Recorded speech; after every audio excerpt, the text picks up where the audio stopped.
قرآن مجید کے دو جملے انقلاب برپا کر دیتے ہیں۔ کیا کہا قرآن پاک نے؟ وَبِالْوَالِدَيْنِ احسانا، تم نے نا والدین کے ساتھ احسان کرنا ہے۔ کیا کہا تم نے ان کو اف تک نہیں کہنا۔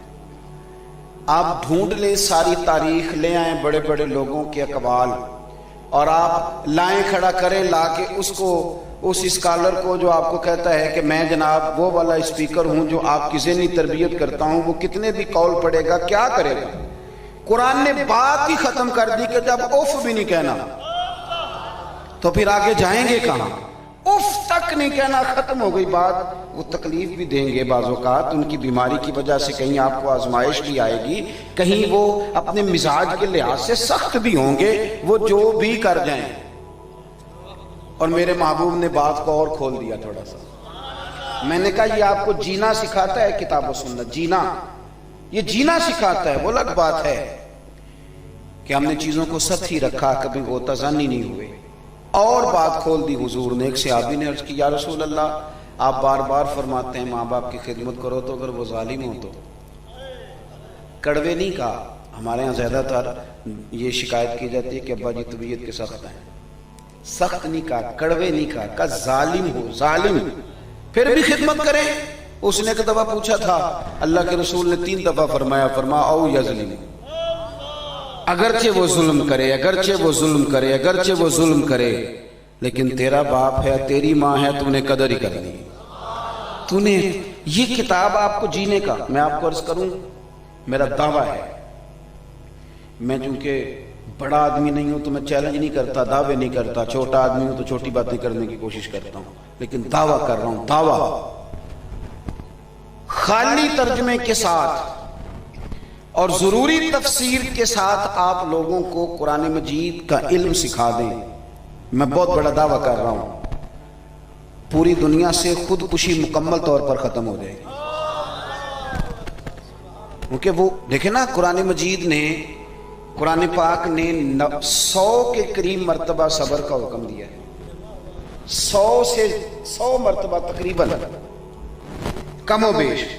آپ کو حوصلہ سکھا دے گا کتاب و سنت۔ نبی پاک صلی اللہ تعالی علیہ وسلم کی تربیت کی طرف آپ بڑھیں گے تو شاید 900 کے قریب آپ کو حدیثیں ملیں جن میں حضور نے صبر کی بات کی۔ آپ کو وہ حوصلے ملیں گے، وہ توانائی ملے گی، وہ کمال ملے گا، آپ کو جینا آئے گا، آپ کو پتہ چلے گا کہ جناب کو ضروری ہے کہ سویرے انقلاب آئے۔ آپ کا سچا ہونا شرط ہے۔ اگر جناب یوسف کو تھوڑی دیر کے لیے جیل بھی جانا پڑ جائے تو اللہ حکومت عطا کاری دیا کرتا ہے۔ آپ کا سچا اور کھرا ہونا شرط ہے۔ لیکن یہ حوصلہ کب آئے گا؟ جب آپ کتاب و سنت پڑھیں گے۔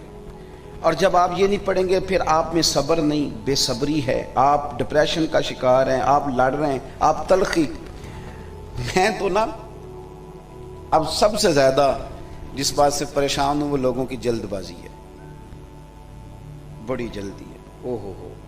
ہمارے ہاں محسوس یہ ہوتا ہے کہ شاید یہ 5 منٹ کام لیٹ ہو گیا تو طوفان کھڑا کر دیں گے سارے لوگ۔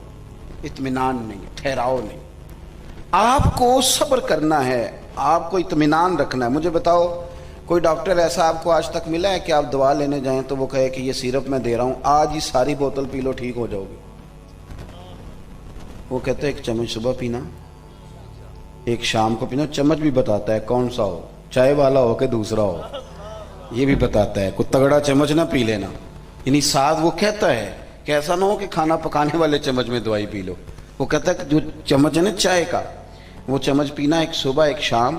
اور پھر وہ یہ بھی نہیں آپ کو کہتا کہ میری گارنٹی ہے کہ آپ 7 دن میں ٹھیک ہو جائیں، کہتے 7 دن کے بعد دوبارہ آنا۔ خدارہ چیزوں کو سمجھو۔ قرآن مجید نے 90 یا 100 مرتبہ مختلف اینگلوں سے صبر کا ذکر کیا، حوصلے کی بات کی۔ یا آمنوا استعینوا بالصبر والصلاۃ، کہیں کہا واستعینوا بالصبر والصلاۃ۔ کس کس انداز میں مسلمان کو سمجھایا کہ تجھے ذرا ٹھہرنا ہے، ذرا تجھے حوصلہ کرنا ہے، ذرا تجھے رکنا ہے، ذرا تجھے احساس پیدا کرنا ہے۔ لیکن اگر کتاب و سنت پڑھیں گے نہیں تو پھر یہ ہے کہ تلخی ہے، پھر یہ ہے کہ پریشانی ہے۔ قرآن مجید نے توکل کی بات کی، بھروسے کی بات کی۔ میں بڑی ذمہ داری سے کہتا ہوں کہ یہ جو صبح سے شام تک ڈھیروں لوگ روتے ہیں نا کہ روٹی کوئی نہیں، پیسے تھوڑے ہیں،